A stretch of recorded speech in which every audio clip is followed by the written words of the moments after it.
Ok les amis, dans cette partie, nous allons voir justement la-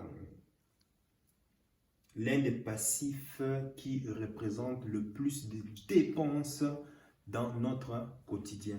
Il faut savoir qu'en France et même en Europe, en fait, après les loyers, c'est l'automobile. Oui, les frais d'automobile représentent l'un des plus gros dépenses de notre portefeuille. Donc, on va enlever ceci. On va se calquer sur ça. On a déjà vu les loyers. Voilà, l'automobile. L'automobile représente un des plus gros passifs qui généralement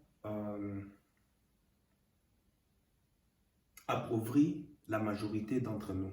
Et ici, je vais te démontrer comment est-ce que tu pourras, toi, à ton niveau, faire plus d'économies avec l'automobile. Bon, je ne vais pas sans doute ignorer que vraiment avoir une voiture, c'est vraiment quelque chose de très très pratique.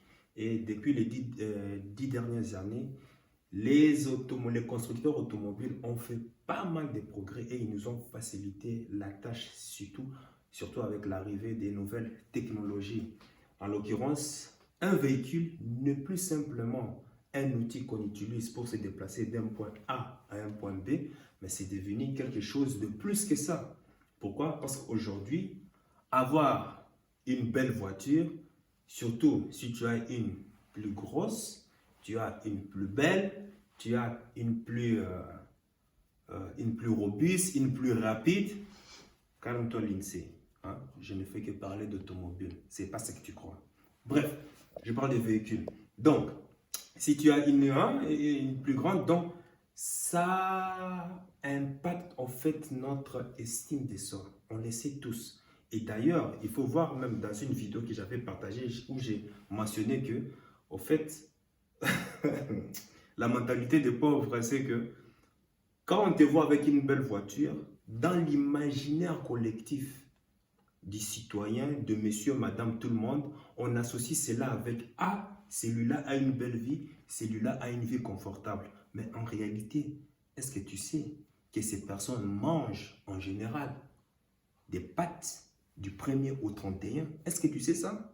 Ah, bah oui, pourquoi? Parce qu'une grande partie de ce qu'il gagne de son portefeuille va justement pour payer les crédits, pour payer les dépenses, pour payer les assurances, pour payer euh, euh, oui, les assurances et autres frais associés justement à l'automobile. Donc, il faut faire attention. Généralement, les pauvres, généralement, hein, tu vois, même les femmes aussi, hein, quand ils voient un mec, tu es qu'on sort dans une belle voiture, on associe de manière subconsciente que, ah, celui-là, c'est un riche. Alors que ça ne veut rien dire du tout. Rien dire du tout. Bref, en France, il faut savoir que, en moyenne, une nouvelle voiture pour un ménage moyen dépense en moyenne 27 000 euros. 27 000 euros pour l'achat d'une voiture. Mais dans cet exemple, je vais te montrer pourquoi est-ce que le véhicule te rend pauvre. Pauvre. Parce que déjà, si tu vas chez un concessionnaire, tu achètes ta nouvelle voiture. On sait aujourd'hui, les voitures les plus répandues aujourd'hui en France, le plus vendu en France, c'est Peugeot, tu as la Renault, tu as la Dacia. Et puis dans toute l'Europe, la voiture la plus vendue, c'est surtout au niveau des Renault. Donc pour pouvoir avoir une nouvelle voiture, donc tu vas en moyenne, un ménage dépense en moyenne 27 000 euros. Pourquoi est-ce que la voiture t'appauvrit? Parce qu'à partir du moment quand tu vas chez le concessionnaire et que tu dépenses, tu achètes ta voiture, à partir du moment où le véhicule sort du concessionnaire et va simplement à l'extérieur, tu perds déjà 30%. 30% l'ami, 30% de la valeur. Tu vois? 30% parti comme ça, convenablement. Et il s'avère que les études ont été faites qu'un véhicule que tu achètes toute neuve chez un concessionnaire, dans les 5 ans, la voiture perd déjà 50% de sa valeur. 50%. Donc, un ménage français qui achète une véhicule à 27 000 euros, dans les 5 ans, ça lui coûtera que 27 000, ça lui coûtera que 13 500 euros. Et d'ailleurs, tu vas comprendre pourquoi en général, quand tu achètes une voiture neuve, on te donne en général une garantie, assurance tout compris, qui dure quoi? Assurance tout risque, 5 ans. Et la marque qui a l'assurance la plus longue, c'est Kia, je crois. Une voiture, une quelconque, où on te donne 7 ans ou 6 ans. Pourquoi? Même parce que fiscalement déjà, après 5 ans, ta voiture est considérée comme nulle, comme caduque. Et tu es obligé chaque année de pouvoir passer au contrôle technique. En Belgique aussi, hein, tu peux même constater que quand tu achètes un véhicule neuf, en général, tu ne la passes pas au contrôle technique pendant 5 ans, et 5 ans ou 4 ans. Et après ces années, ben, tu es obligé de pouvoir passer le contrôle technique chaque année et payer aussi des frais. Ça aussi, ça compte. À ton avis, c'est pourquoi? Parce qu'ils considèrent que après 4 ans ou 5 ans, le véhicule perd automatiquement sa valeur. Donc, tu vois, tu es déjà perdant, déjà à la base. Donc, après 5 ans, ça perd. Après 5 ans, ça perd la moitié de sa valeur. Donc, on est ici à 50%. Et n'oublie pas que quand tu sors du concessionnaire, déjà, tu as déjà 30% qui est déjà qui perd déjà de la valeur. Donc, en réalité, c'est le véhicule sort l'argent de ta poche, en fait. L'autre inconvénient, c'est quoi? C'est que, bon, les véhicules récents ont toute une panoplie, tout un panel des outils électroniques. Et une fois que ça tombe en panne, crois-moi, ça coûte plus cher. Même si tu as une assurance Omnium, ça te coûte excessivement cher. Et voilà pourquoi il faut éviter cela. Et d'ailleurs, le troisième inconvénient, c'est au niveau du prix. On sait aujourd'hui acheter un véhicule neuf, tu vois, tu avoisines déjà dans les 50 000, 60, 70, 40, mais c'est déjà trop élevé et tout le monde ne peut pas se permettre. Même moi, je n'avais même pas la possibilité de pouvoir me permettre de pouvoir acheter ces véhicules neufs. Pourquoi? Parce que ça coûte très, très, très, très cher. Alors, pour les personnes qui n'ont pas vraiment le choix, ou bien les personnes qui, enfin pour qui,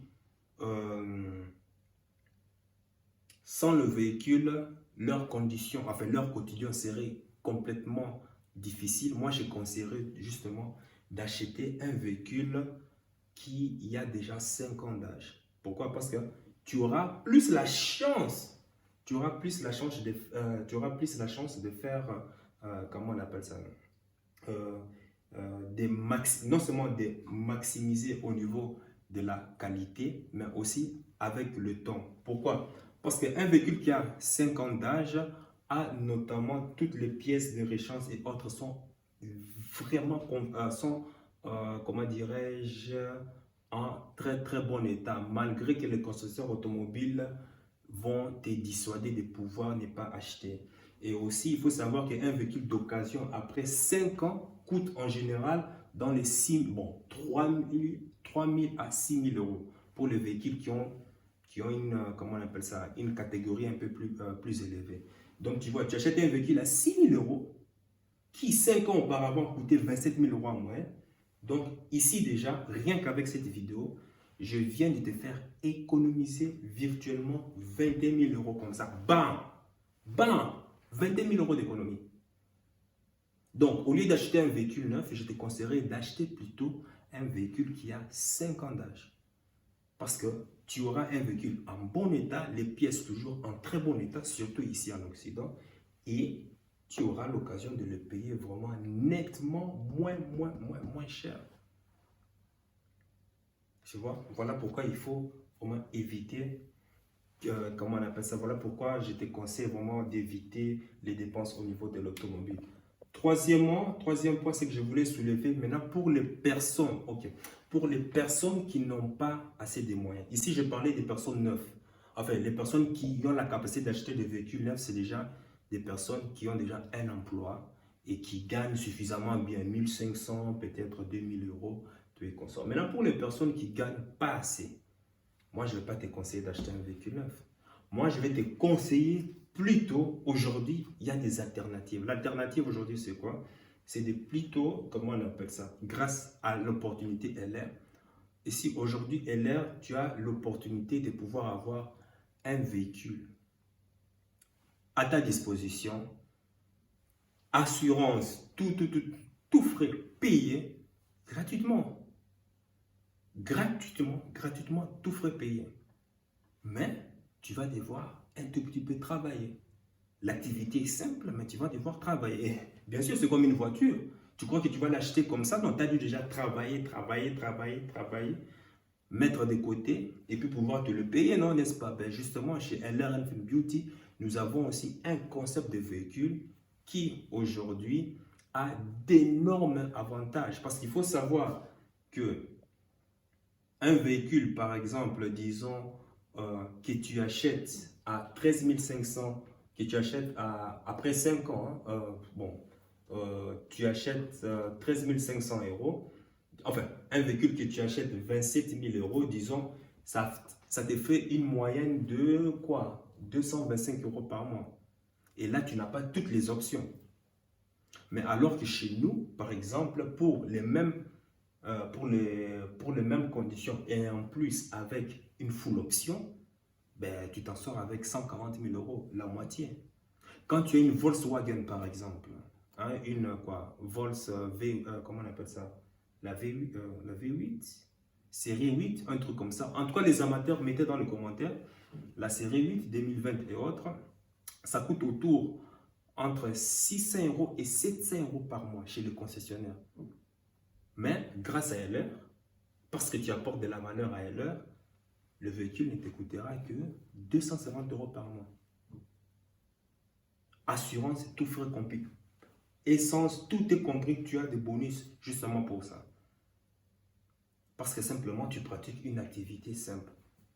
Ça, c'est en plus, ça, je te parle de bonus supplémentaires pour les personnes qui sont vraiment intéressées, qui adorent les voitures. Parce que moi aussi, j'adore des voitures. Hein.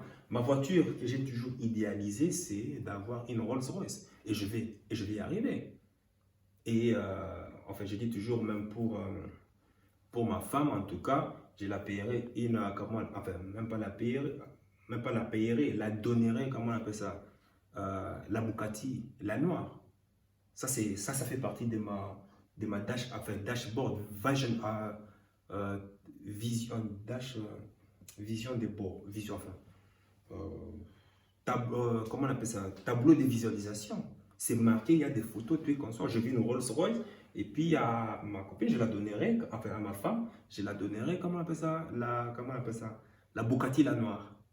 Donc, tu vois, donc on rêve tout cela. Et moi, j'ai trouvé une solution. Parce qu'à mon niveau, je ne pouvais pas me payer des véhicules neufs parce que pourquoi je ne voulais pas m'endetter. Et d'ailleurs, je ne te conseille pas, même si tu as la capacité de pouvoir justement faire des crédits à avoir un véhicule neuf, moi, je te conseille de ne pas le faire. S'il faut le faire, il faut utiliser alors une société. Mais ça, c'est encore une autre catégorie. Ça fera partie d'une autre vidéo. Mais ici, là, actuellement, on est tous, disons qu'on est tous salariés, tout et qu'on sort à notre niveau. Qu'est-ce qu'on peut faire?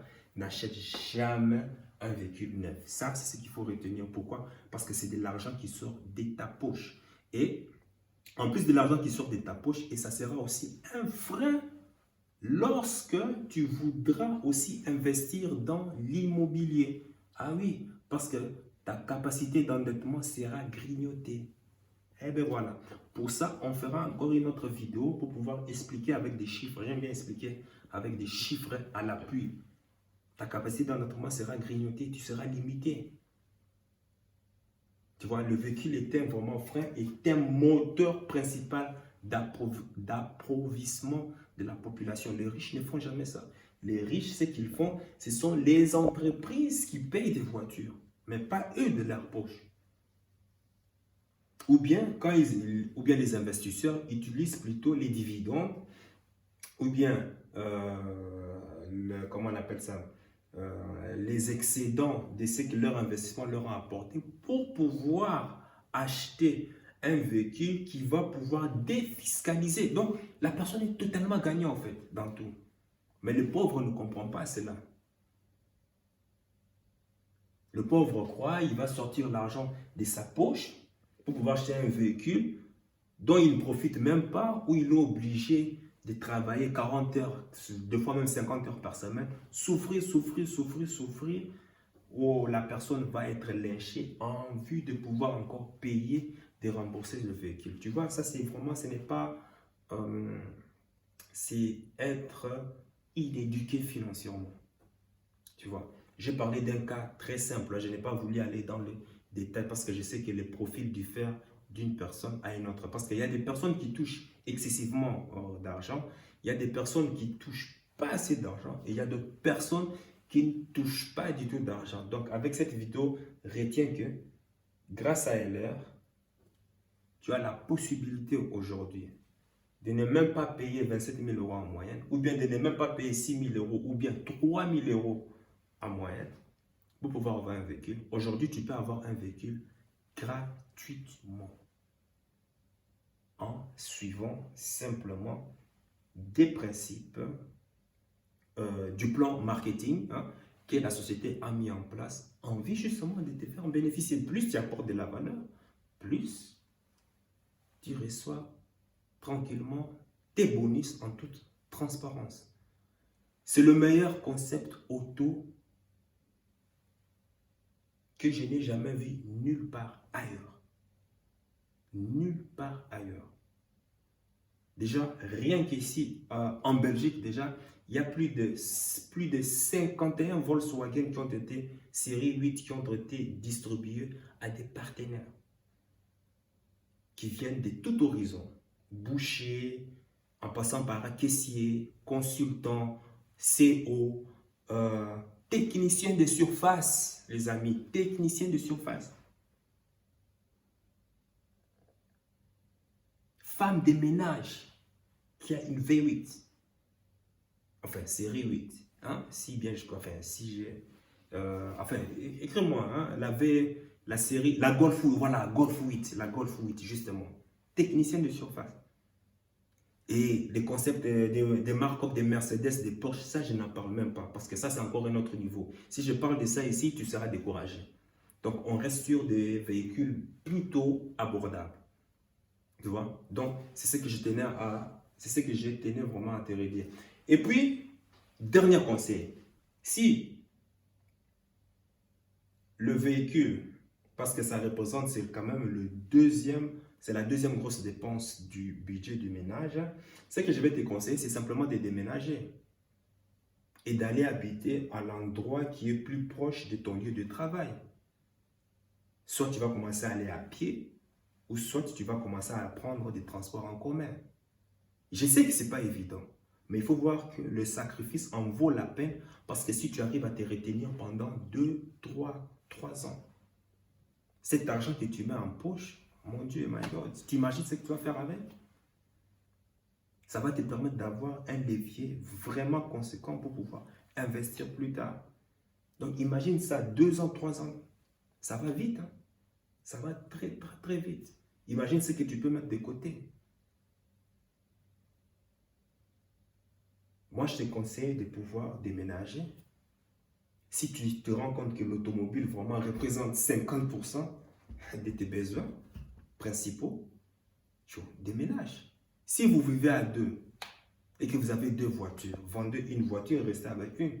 Et maintenant, il faut avoir un programme strict. Il faut vraiment adapter votre programme. Ce n'est pas du tout évident. Mais pourquoi est-ce que vous vous mariez ou bien pourquoi est-ce que vous êtes ensemble? Parlez-en en deux. Moi, je n'ai pas réussi à le faire. C'est quelque chose que j'ai toujours essayé de mettre en place, mais ça n'a jamais marché. Dans une autre vidéo, je vais t'expliquer pourquoi est-ce que ça n'a pas marché et qu'est-ce que j'ai fait à la place. Heureusement, moi, j'ai découvert le concept de LR avec le concept automobile. Mais je n'ai pas encore réussi à avoir. Je n'ai pas encore réussi à avoir l'automobile. Mais ça est là. Ça fait partie de mon vision board. C'est toujours là, ça fait partie de mon vision board. Je vais l'avoir. La Porsche, la Rolls-Royce, tout ça, je vais l'avoir. Même la Bugatti pour ma femme, je vais l'avoir. Et j'y travaille petit à petit. Voilà. c'est tout ce que je tenais à te partager. Et puis toi, dis-moi, qu'est-ce que tu en penses de cette vidéo? Pourquoi est-ce que moi, je te conseille? Ici, là, je te conseille de te débarrasser de ton automobile et que ça servait à rien de pouvoir d'acheter un véhicule neuf. Toi, dis-moi dans les commentaires, qu'est-ce que tu en penses par rapport à cela? Peut-être que tu as un avis contraire. Peut-être que tu vas te donner des excuses. Ben, partage-le-moi dans les commentaires. Sur ce, sache que ton cœur sait déjà ce que ton cerveau essaie de comprendre. Suis la voie de ton cœur, il connaît déjà le chemin. Ciao.